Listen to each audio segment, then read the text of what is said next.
never imagined a simple DNA test would destroy everything I believed about my life.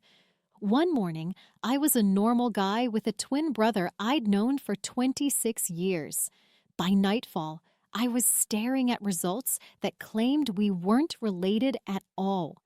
But that shocking revelation was just the beginning. What followed was a nightmare that would lead me down a rabbit hole of family secrets, dangerous strangers watching my house, and the terrifying realization that someone had spent decades creating an elaborate lie, with me at the center of it. Now I'm looking over my shoulder everywhere I go, because the people who engineered this deception will do anything to keep their secret buried, including making me disappear. The day everything changed started like any other. My twin brother Jake and I had always been close, despite not being identical. We had the same birthday, grew up in the same house, and shared the same parents. But we looked different enough that people sometimes questioned if we were really twins. Jake had always been taller, with darker hair, while I was shorter with lighter features. We joked about these differences our whole lives. Our mom always said Jake took after her side of the family, while I resembled our dad's relatives. It seemed like a reasonable explanation, and we never thought much about it. Why would we? We were brothers, twins born just minutes apart. The DNA test was Jake's idea. He'd gotten interested in our family history and thought it would be fun to trace our ancestry. One of those commercial genetic testing companies was running a 2-for-1 special, so we both swabbed our cheeks and sent off the samples without much thought.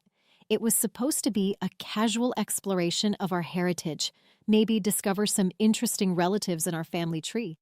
6 weeks later, the results arrived in our emails within minutes of each other. I was in my apartment, scrolling through mine, finding nothing particularly surprising.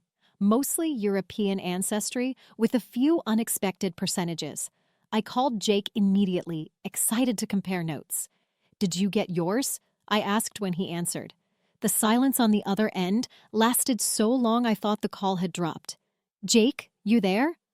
"Yeah," he finally responded, his voice sounding hollow. "I'm here. Listen, can you come over? Right now?" Something in his tone made my stomach tighten. "What's wrong?" "Just come over, please." I drove to his place in record time, my mind racing with possibilities. When I arrived, Jake was sitting at his kitchen table, laptop open in front of him, looking like he'd seen a ghost. "What's going on?" I asked, dropping into the chair beside him. Without a word, he turned the screen toward me. At first, I didn't understand what I was looking at. It was his DNA results page, but he'd opened a specific section labeled DNA relatives. My name should have been at the top of the list, with a 100% match as his identical twin. But my name wasn't there at all. "This has to be a mistake," I said, pulling out my phone to check my own results. I navigated to the same section, and Jake's name was missing from mine as well. According to the test, we shared no DNA. None. We weren't even distant cousins. "They mixed up the samples," I insisted. "That's the only explanation." Jake shook his head slowly. I called the company. They confirmed the samples were processed correctly. They even ran them again after I pushed. "That's impossible," I said, my voice rising. "We're twins. We have the same parents." "Do we?"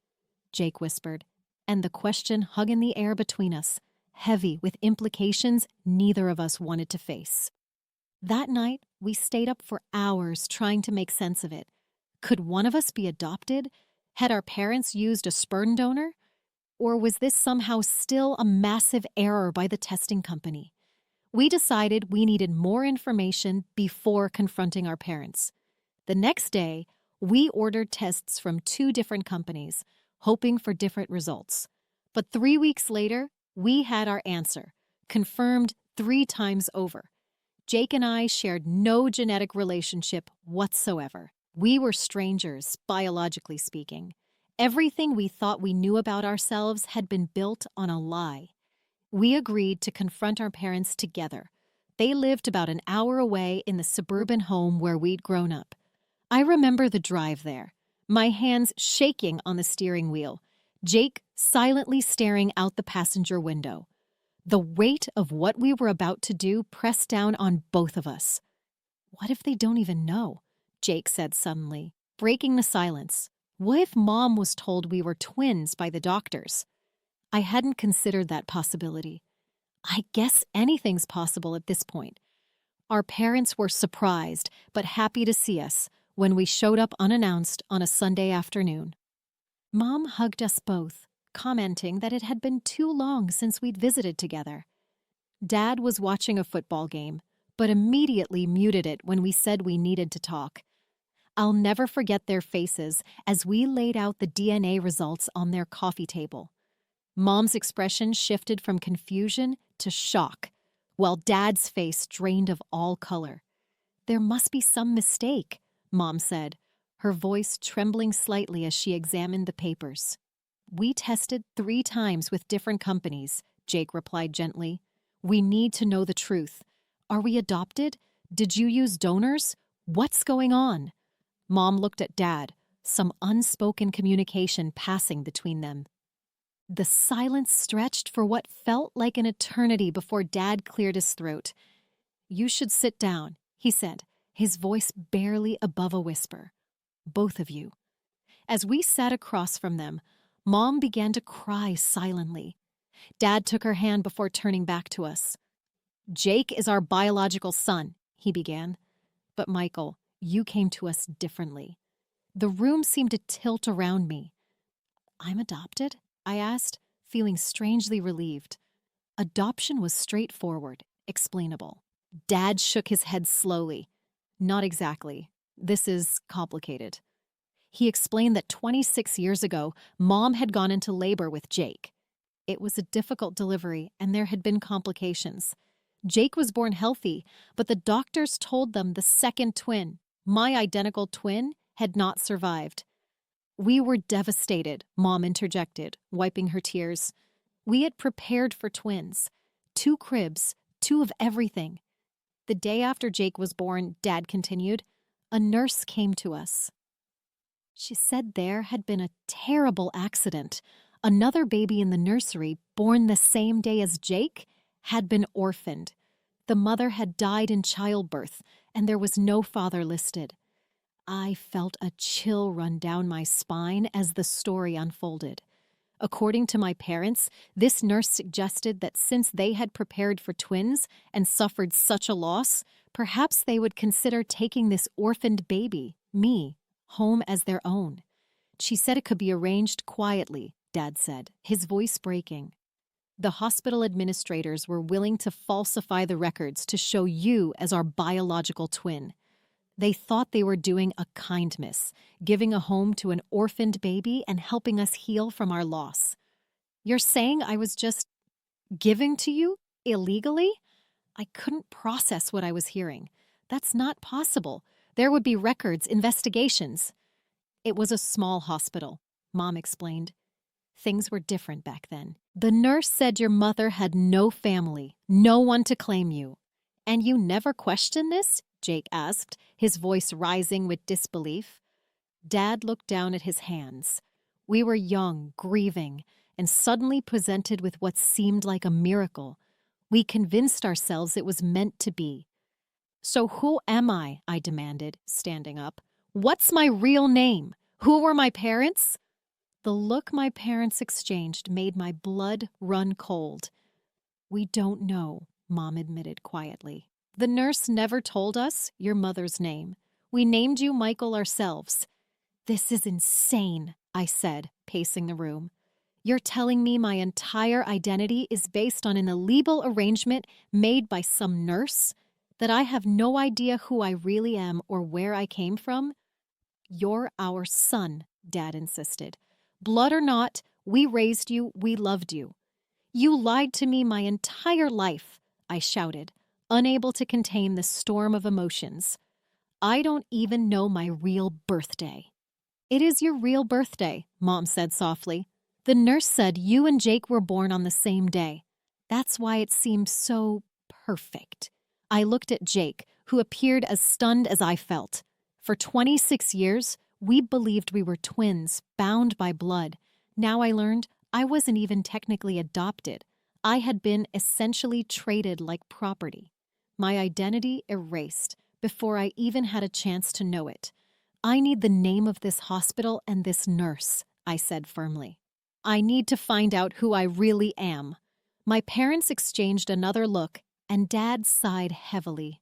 The hospital closed 15 years ago, and the nurse, she made us promise never to try to contact her again after everything was arranged. I left my parents' house that day with more questions than answers, and a sense that the foundation of my life had completely crumbled beneath my feet.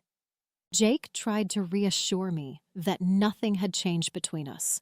We were still brothers in every way that mattered, but I couldn't hear it. I needed space to process. What I didn't realize then was that by asking these questions, by digging into the truth of my origins, I had inadvertently set something dangerous in motion. Someone out there didn't want this story uncovered, and they were already watching. I spent the next few weeks in a daze. I took time off work, claiming a family emergency, which wasn't far from the truth. My apartment became a command center for my investigation. Notes covered the walls. My laptop was filled with tabs, researching closed hospitals and birth records from 26 years ago. The first odd thing I noticed was about a week after confronting my parents. A dark blue sedan parked across from my apartment building. Not unusual in itself, except the same car was there day after day, sometimes with someone sitting inside, sometimes empty. I might not have thought anything of it if I hadn't been so paranoid already. Then came the phone calls, silence on the other end, or sometimes just breathing before they hung up. My email started getting strange messages from accounts that would disappear when I tried to reply. The subject lines were always variations of "stop looking." I told myself I was being paranoid, seeing connections where there were none. But then Jake called me one evening, his voice tight with worry. "Someone broke into my place," he said. I rushed over to find his apartment in disarray, drawers pulled out, papers scattered. But strangely, nothing valuable had been taken. His laptop, TV, and wallet were all untouched. "What were they looking for?" I asked, helping him pick up the mess. "I don't know," Jake said, then hesitated. "But they went through all the folders where I'd been keeping copies of our research about your birth." The situation escalated quickly from there. My parents called the next day, frightened. Someone had called them, asking detailed questions about the day Jake and I were born. The caller had claimed to be from a medical research study, but when my dad had asked for credentials, they hung up. "This is getting scary," Jake said when I told him. "Maybe we should go to the police." "And tell them what? That I was illegally given to my parents 26 years ago by a nurse who probably doesn't even work there anymore? That someone might be stalking us because of it?" I shook my head. "They'll think we're crazy." Instead, I doubled down on my search. Based on my parents' recollections, I narrowed down the hospital to 3 possibilities that had closed in our area. Through online records and old newspaper archives, I managed to get a list of nursing staff from that time period. One name kept appearing in my research: Elaine Mercer, head nurse in the maternity ward at Riverside Community Hospital. According to my findings, she had abruptly resigned from her position about a year after I was born and seemingly disappeared from public records.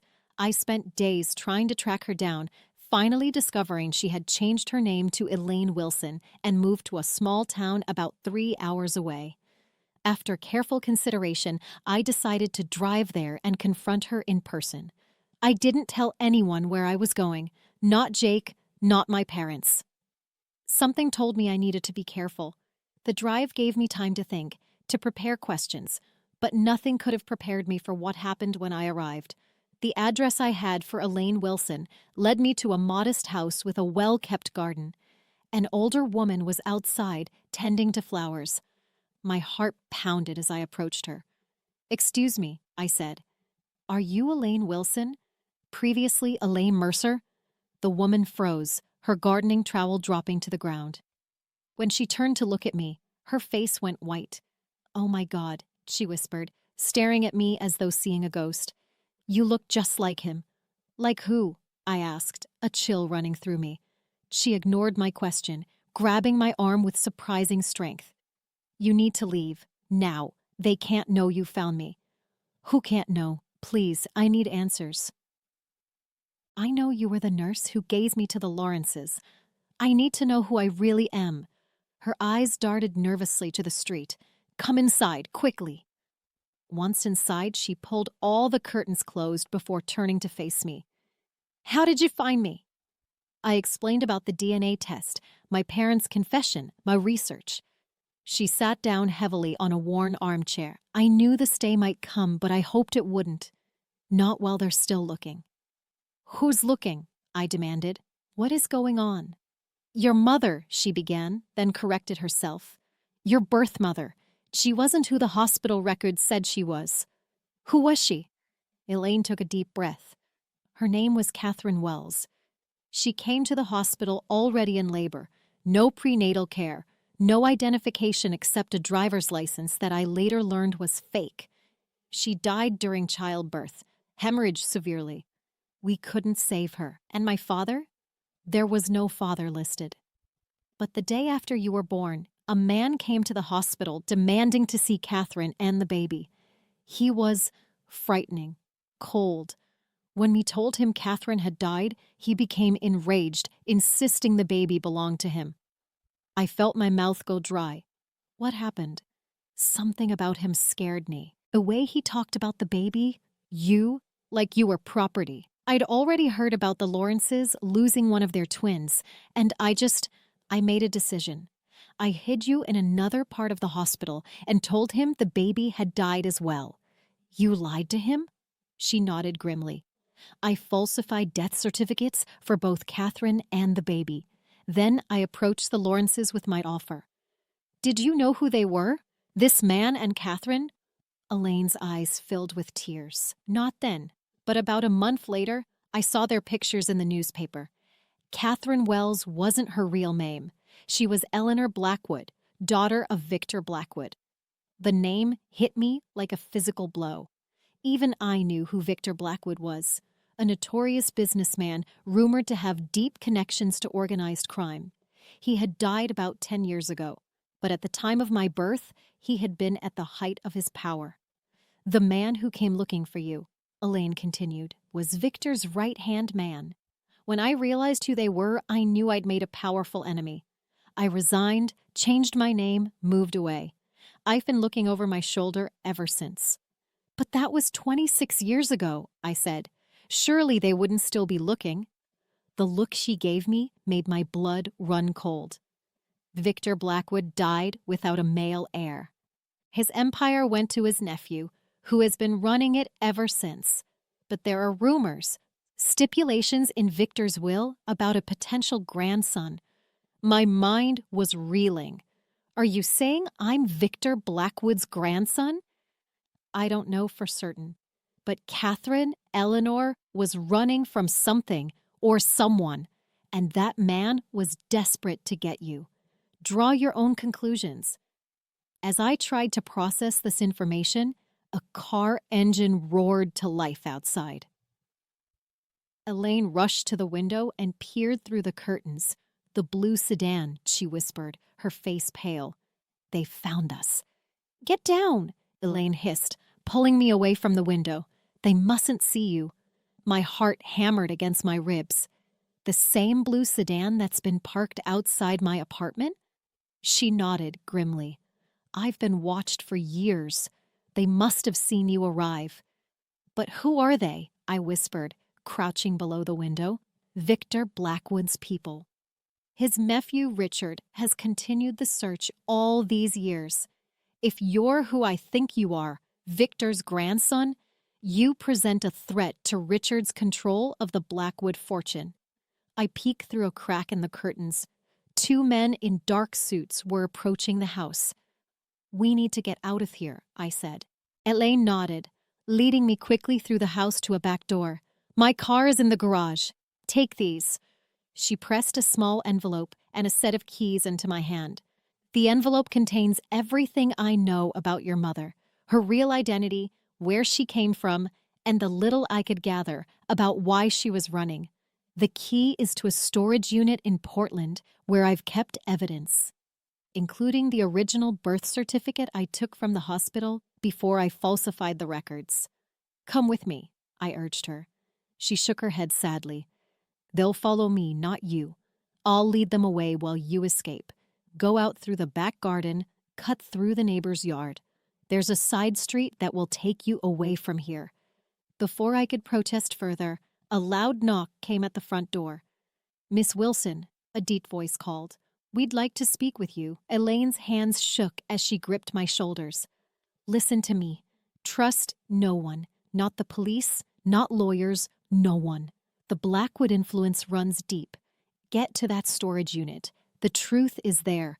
But go," she whispered urgently, pushing me toward the back door. "And Michael, your real name is James. James Blackwood. Your mother wanted you to know that." James. For the first time in my life, I heard my real name. It felt strange, foreign, yet somehow right. I slipped out the back door as Elaine went to answer the front.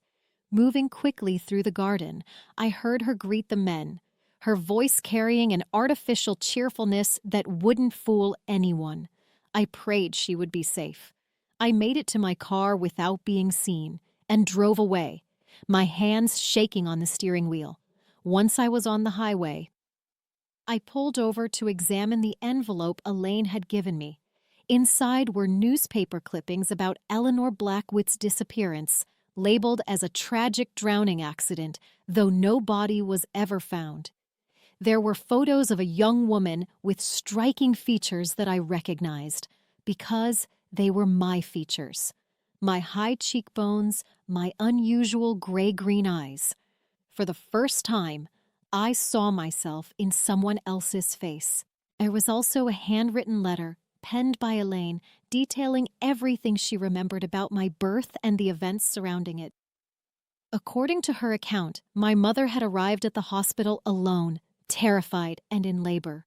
Before she died from complications, she had whispered to Elaine, "Tell him his name is James. Keep him away from his grandfather. He'll use him like he used me." I drove straight through the night toward Portland, my mind racing with questions.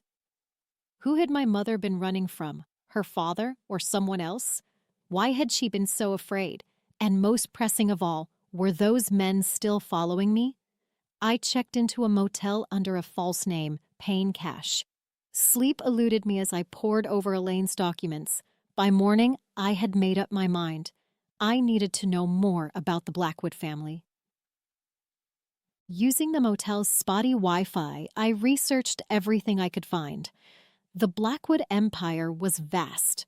Real estate, shipping, finance. On the surface, legitimate businesses. But there had always been rumors of darker dealings. Victor Blackwood had died 10 years ago, leaving everything to his nephew Richard, as his only child Eleanor had supposedly drowned years earlier. But if Elaine was right, Eleanor hadn't drowned.